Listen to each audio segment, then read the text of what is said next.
Hello po mga ating mga kuya! Welcome to my vlog! Tayo po ay gagawa ng daing na bangus. Siya nga pala guys, matagal na pala akong nagkikrave dito sa daing na bangus kasi nga matagal na akong di nakakapagluto kaya hindi na ako nagpatumpik-tumpik pa. Guys, nakita ko rin pala tong galunggong na maliliit. Nako, binili ko na rin po ito guys kasi napakasarap nito iprito tapos po isawsaw natin sa suka. Pagkatapos ko pong hugasan yung bangus guys, nilagyan ko rin po siya ng asin para manuot po yung lasa, para hanggang loob po.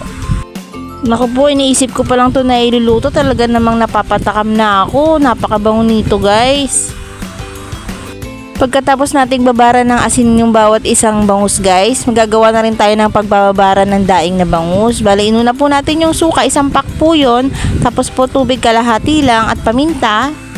Then lalagyan na rin natin siya ng isang buong bawang po guys. Pitpitin po natin siya bago durug-durugin po. Tapos po ilagay na po natin dyan. Tapos po lagyan din po natin ng asin para lalo po siyang lumasa guys. Then imekos-mekos na rin po natin siya hanggang sa matunaw po. Para pag nilagay na po natin ng ating bangus, talaga naman maglalasa hanggang sa loob. Gigil yarn.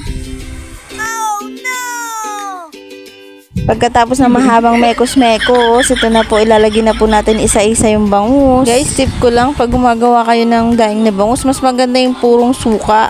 Pero lagyan rin po ng konting tubig. Nako mga mami, try nyo na po ito gawin. Talaga namang mapaparami ng kain yung mga chikiting at yung asawa nyo po. Talaga namang maghahanap-hanap po ng inyong luto. Mas maganda po kung overnight nyo po itong ibababad guys. Ito na nga po siya guys. Sarap! Thank you for watching. Please like, comment, and share. See you in my next vlog. God bless you all.